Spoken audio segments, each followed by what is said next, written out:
శ్రీ సచ్చిదానంద సద్గురు సాయినాథ్ మహారాజ్ की जय। సద్గురు శ్రీ సాయినాథుని శరద్ బాబూజీ की जय। శరత్చంద్రికలో మొదటి భాగం ధ్యానం। గురువుగారు, ధ్యానం అంటే మనకు ప్రీతికరమైన విషయాల పట్ల గల మన ప్రేమను, మన వాంఛితాన్ని అభివ్యక్తీకరించడం, అనుభవించడం। ఉదాహరణకు, సత్సంగం తర్వాత నేను గది నుండి బయటకు వెళ్ళిపోయాక మీరంతా నిశ్శబ్దంగా కూర్చుంటారు। సహజంగా మనసుకు వచ్చే ఆలోచనల అవసరం అప్పుడు ఉండదు। సత్సంగం నుండి మీరు కొన్ని పదాలు, కొన్ని భాగాలు ఇలా ఏదో గ్రహించి ఉంటారు। అది మేధాజనిత సిద్ధాంతం గాని, భావనలు గాని, ప్రబోధాలు గాని కాదు। మనసు ఆలోచించడానికి నిరాకరిస్తుంది, అది మగ్నమవుతుంది, అది లయిస్తుంది, అది తన అస్తిత్వాన్ని కోల్పోతుంది। మీరు అంతరంగంలో ఆనందాన్ని అనుభవిస్తూ మూతపడిన కన్నులతో అలా కూర్చొని ఉండిపోతారు। ఆ ఆనందానుభవమే ధ్యానం। భక్తుడు: తీవ్రమైన ధ్యానం అంటే ఏమిటి? అందులో ఆలోచనలు ఎటువంటి పాత్రను పోషిస్తాయి? గురువుగారు: ఏ పారవస్యమైన అనుభవంలో మనం మన హృదయ కలశం అంచుల వరకు పూర్ణంగా నిండిన అనుభూతిని పొందుతామో అది తీవ్రమైన ధ్యానం। ఆ పూర్ణత్వ అనుభవం వలన మనం అసలు ఆలోచనలు తలెత్తుతున్నాయా లేదా అన్న విషయం కూడా పట్టింపు లేని స్థితికి చేరుకుంటాం। మన ధ్యాస అంతా ఆ అనుభవం మీద నిలిచి ఆలోచనలు పూర్తిగా తమ ప్రాధాన్యతను కోల్పోతాయి। ఒకవేళ ఆలోచనలు తలెత్తినా ఆ అనుభవం మీద నుండి మనల్ని మరచగలిగేటంత శక్తి వాటికి ఉండదు। గురువుగారు: మనలోని ప్రేమోద్వేగాన్ని జాగృతం చెయ్యడమే ధ్యానం యొక్క ప్రధాన ఉద్దేశం। మనలో ప్రేమ జాగృతమైనప్పుడు నిజమైన ధ్యానం మొదలవుతుంది। ధ్యానం అంటే మనిషిని ఏ ఆలోచనలు లేకుండా, భావోద్రేగాలు లేకుండా నిరాసక్తంగా, ఉదాసీనంగా, స్తబ్దంగా శిలలాగా మార్చేది కాదు। ధ్యానం అంటే శిలను మనిషిగా మార్చడం। భావోద్రేగాలను ఒక క్రమ పద్ధతిలో పెంపొందించుకొని సమన్వయం చేసుకుంటే అవి జీవితంలో ఉపయుక్తంగా వ్యక్తీకరించబడతాయి। ఓ భావోద్రేగం బలమైనదైతే మిగతావన్నీ సహజంగా దానితో సామరస్యాన్ని పొందుతాయి।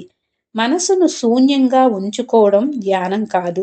ధ్యానం అంటే జీవితపు మధురిమలను ఆస్వాదించడం, అంతేగాని జీవితం నుంచి తప్పించుకోవడం, జీవితానికి నిన్ను నువ్వు దూరం చేసుకోవడం కాదు। జీవితం ఎంతో సహజమైనది। ఒకవేళ నువ్వు ప్రపంచం నుండి తప్పించుకోవాలనుకుంటే అది నిజం నుంచి తప్పించుకోవాలి అనుకోవడమే। అంతేకాదు, మనం అనుభవించలేకపోతున్నదేదో జీవితంలో ఇంకా ఉంది కనుక ధ్యానములో ఆ భాగాన్ని కూడా నువ్వు అనుభవంలోనికి తెచ్చుకోగలవు। దాన్ని సత్య అన్వేషణ అనవచ్చు।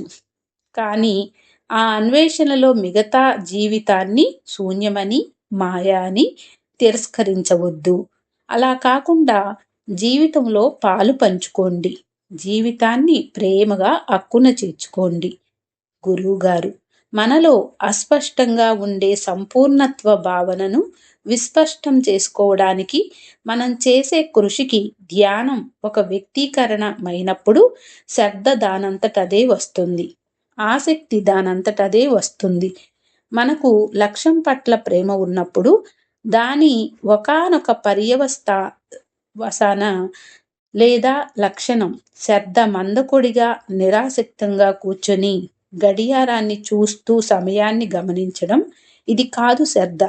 శ్రద్ధ ఆసక్తులు ఉంటే 2-3 గంటలు కూర్చున్నా మీరు గడియారాన్ని గమనించరు। భక్తుడు: ధ్యానానికి కూర్చున్నప్పుడు మేము ఏదైనా పద్ధతిని అనుసరించాలా? గురువుగారు: అవసరం లేదు, అలా కూర్చొని దానిలోని అనుభవాన్ని అనుభవించండి। అసలు ఆ ఆనందాన్ని అనుభవించడమే నిజమైన ధ్యానం। ఒకవేళ మనసు చంచలంగా ఉంటే మీకు నచ్చిన మార్గాలలో బాబా మీద లగ్నం చేయడానికి ప్రయత్నించండి। అది బాబా నామస్మరణ కావచ్చు, లేదా బాబా గురించి చింతన చేయడం కావచ్చు. ఇలా ఏదైనా సరే నువ్వు ధ్యానం చేస్తున్నావన్న ఎరుకలో కూడా లేనటువంటి సమయం ఆసన్నమవ్వడమే సరి అయిన ధ్యానం అంటే. అది ఎలా ఉంటుందంటే, నీకు బాగా ఆకలి వేస్తుంది. చుట్టుప్రక్కల ఎక్కడా రెస్టారెంట్ లేదు. రెస్టారెంట్ దొరికే వరకు దానికోసం అక్కడకు ఇక్కడకు పరిగెత్తి చివరకు దానిని కనుగొని ఆహారాన్ని ఆవురావురమని తింటావు.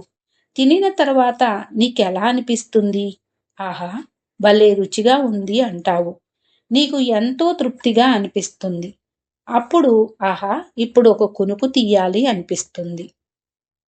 ఆ పరిపూర్ణమైన తృప్తిని అనుభవించడం వలన అప్రయత్నంగా మీ కళ్ళు మూతబడి తీసే కునుకు లాంటిది నిజమైన ధ్యానం అంటే. భక్తుడు: గురువుగారు, మేము మనసు బాబా మీద లగ్నం చేయలేక ఆ ఆనందానుభూతి పొందలేకపోతే ఏం చెయ్యాలి? గురువుగారు: మనసును బలవంతం పెట్టకుండా నీకు వీలైన మార్గాలలో ఆలోచించి నీవు ఆరాధించే నీ లక్ష్యంతో బంధం ఏర్పరచుకోవడానికి ప్రయత్నించు. నీకు పరిపూర్ణతను, ఆనందానుభూతిని ఇచ్చేది ఆ అనుబంధమే కనుక ఆ బంధాన్ని కలిగించేది ఏదైనా సరే దానిని ఇంకా ఇంకా చెయ్యి. నీ లక్ష్యమే నీకు అనుభవాన్ని ఇస్తుంది. ఆనందం దాని స్వభావం. అది బాబా యొక్క స్వరూపం. ఒక్కసారి బాబాను పొందాక ఇక ఏ ఇతర సాధనలు అవసరం లేదు. కానీ ఎల్లవేళలా ఆయనను, ఆ అనుభవాన్ని పొందడం సాధ్యపడదు. చాలాసార్లు మనము దానిని, ఆ ఆనందాన్ని అనుభూతి చెందాం. అందుకని అలాంటి సందర్భాలలో ఆయనతో అనుబంధం ఏర్పరచుకోవడానికి మనకు మనమే సొంత మార్గాలను ఏర్పరచుకోవాలి. గురువుగారు: బాబాను వాళ్ళు, బాబా భక్తులు ఎంతగానో ప్రేమిస్తారు కాబట్టి నాలాంటి వాళ్ళు ఆయనకేసి అలా చూస్తూ ఉండటాన్ని ఇష్టపడతారు. ఎప్పుడూ ఆయన బాబా ఊసులో, ఆయన ధ్యాసలో గడపడాన్ని ఇష్టపడతారు. అది మినహా వారు మనస్పూర్వకంగా మరేదీ చెయ్యలేరు. ఆయన సాంగత్యాన్ని కాంక్షిస్తారు కాబట్టి వారు తదన్యమైనదేదీ చెయ్యలేరు. వీరికి తమ ప్రేమ ధ్యానించడం కోసమో, మననం చేసుకోవడానికో, లేక నామం చేసుకోవడానికో, ఇలా ఏదో చెయ్యడానికి చేసే ప్రయత్నమో మార్గమో కాదు. వాళ్లకు ఇవన్నీ ఒక లక్ష్యాన్ని సాధించడానికి చేసే ఆధ్యాత్మిక సాధన మార్గాలు కావు. వాళ్ల ప్రేమకు వ్యక్తీకరణలు మాత్రమే. ఆధ్యాత్మిక సాధనలన్నీ అలాగే జరగాలి. నా అభిప్రాయం అది. ఇంకా మనం బాబా నుండి పొందే ఆ చరమ లక్ష్యమైన ఆ పూర్ణత్వం నేరుగా వీటి మీద ఆధారపడి లేదు. నువ్వు నాపై 4 గంటలు ధ్యానం చేశావు కాబట్టి నీకు ఆనందాన్ని ఇస్తాను అని ఉండదు. ప్రత్యక్షంగా దీనికి దానికి ఎటువంటి సంబంధము లేదు. ఎందుకంటే వారికి అది ఏదో పొందడానికి చేసే సాధనం కాదు. బాబా పట్ల వాళ్లకు గల ప్రేమకు సహజమైన వ్యక్తీకరణ మాత్రమే. తాము స్వీకరించడానికి సిద్ధమైన తక్షణము బాబా ఇస్తారని వాళ్ళకి తెలుసు. గురువుగారు: మనలో ప్రేమ ఉన్నంత వరకు ధ్యానం సహజంగా జరుగుతుంది. అప్పుడు 1 గంట సేపు అలా కూర్చొని బాబా కేసి చూస్తూ ఉండటం మాత్రమే కాకుండా రోజులో మనం చేసే ప్రతి పని మన ప్రేమను అభివ్యక్తీకరిస్తుంది. ఆ ప్రేమను వ్యక్తీకరించడానికి చాలా మార్గాలున్నాయి. ఉన్న మార్గాలలో ధ్యానం కూడా ఒకటి.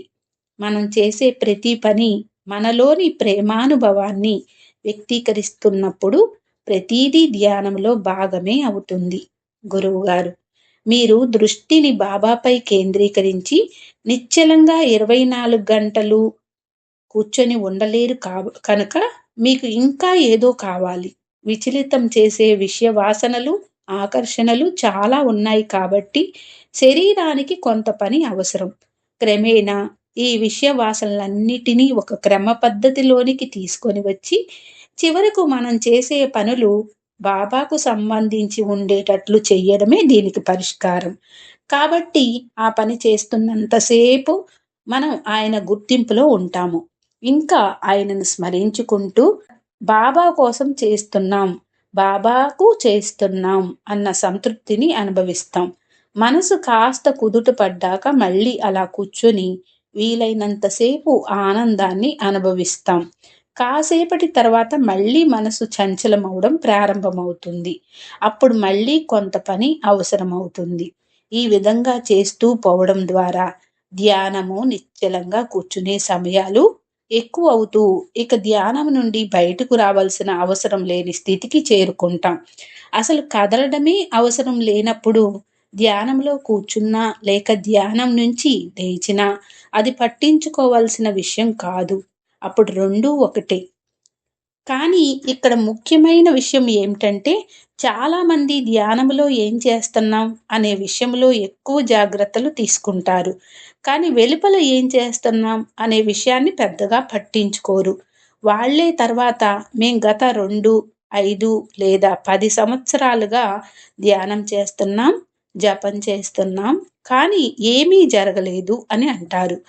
దీనికి కారణం ఏమిటంటే వాళ్ళు ధ్యాన సమయంలో ఏం చేస్తున్నారో దాని గురించి మాత్రమే జాగ్రత్త వహిస్తారు. కానీ నేను చెప్తున్నాను, నువ్వు ధ్యానంలో చేసేటటువంటిది దాన్ని నిలబెట్టేది, చెడగొట్టేది, నిర్ణయించేది లేదా మార్చేది మాత్రం నువ్వు ధ్యానానికి వెలుపల ఏం చేస్తున్నావో అది. సాధారణంగా ఎవరు దానిని గురించి జాగ్రత్త వహించరు. ధ్యానానికి వెలుపల ఏం చేస్తున్నాం అనే విషయంపై దృష్టి పెడితే నువ్వు ధ్యానంలో పెద్దగా శ్రమించాల్సిన అవసరమే ఉండదు. ధ్యానం సహజంగా సిద్ధిస్తుంది. ఇంకా ఇంకా బాబాను కేంద్రంగా చేసుకోవడం ద్వారా రోజంతా మీ నిత్యకృత్యాలను అర్థవంతంగా సంతృప్తిగా ఉండేలా ప్రయత్నించండి. అలా చేయండి. అప్పుడు ధ్యానానికి ఎలా కూర్చుంటారో ఆ అనుభవం ఎలా ఉంటుందో చూడండి. భక్తుడు: మనం నిజంగా ధ్యానిస్తున్నామా లేక ఊరికి కళ్ళు మూసుకొని కూర్చొని ఉన్నామా అని ఎలా తెలుసుకోవడం? గురువుగారు: నువ్వు ఫలాన్ని బట్టి చెట్టుని నిర్ణయిస్తావు. నువ్వు ధ్యానానికి వెలుపల ఏం చేస్తున్నావో అనే విషయమే నీకు తెలియజేస్తుంది. వేరే పరీక్షలేవీ అవసరము లేదు. నీ ముంజేతిని చూడడానికి నీకు అర్థం అక్కర్లేదు. నీ రోజువారీ జీవితంలో ఏం చేస్తున్నావో అనే దానిని బట్టి నీ ధ్యానం ఎంత నాణ్యమైనదో కనిపిస్తుంది. గురువుగారు: మన గమ్యాన్ని చేరుకునేంత వరకు ధ్యానం చేయడం, ప్రపంచంలో పనిచేయడం రెండూ సాధనే అవుతాయి. ధ్యానాన్ని మీరు కళ్ళు మూసుకొని కూర్చునే సమయం వరకే పరిమితం చెయ్యకండి. ఎందుకంటే అది మీ జీవితంలో ఓ భాగం మాత్రమే. జీవితం అంటే అది మాత్రమే కాదు. ధ్యానాన్ని మీ జీవితంలో ఒక భాగం చేసుకోవడమే కాకుండా మీ జీవితం మొత్తాన్ని మీ ధ్యానంలో భాగం చేసుకోండి. అది ఎలా? బాబా నన్ను ఆనంద స్వరూపంగా ధ్యానించు. అది నీకు సాధ్యపడకపోతే ఇక్కడ నీవు రోజూ చూసే నా ఈ రూపాన్ని ధ్యానించు అని అన్నారు. ఆయన తొలి ప్రాధాన్యత మాత్రం జీవితపు మధురిమ, జీవిత సారము అయిన ఆనందమే. ఏదైనా విషయాన్ని మీరు ఆస్వాదిస్తున్నప్పుడు ధ్యాన లక్షణాలన్నీ సంప్రాప్తమవుతాయి. మంచి రుచికరమైన పదార్థాలను రుచి చూస్తున్నప్పుడు మన కళ్ళు ఎందుకు మూతపడతాయి? ఎందుకంటే మనం దానిని సంపూర్ణంగా సంతృప్తిగా ఆస్వాదిస్తున్నాము. మనం సంతోషంగా ఉన్నాము. నేను మిమ్మల్ని జీవితం యొక్క రుచిని ఆస్వాదించమని అడుగుతున్నాను. జీవితపు మాధుర్యాన్ని రుచి చూడడం ద్వారా కలిగే ఆనందాస్వాదనమే ధ్యానం. అది నిజమైన ధ్యానం. శ్రీ సచ్చిదానంద సద్గురు సాయినాథ్ మహారాజ్ కీ జై. సద్గురు శ్రీ సాయినాథుని శరద్ బాబూజీ కీ జై.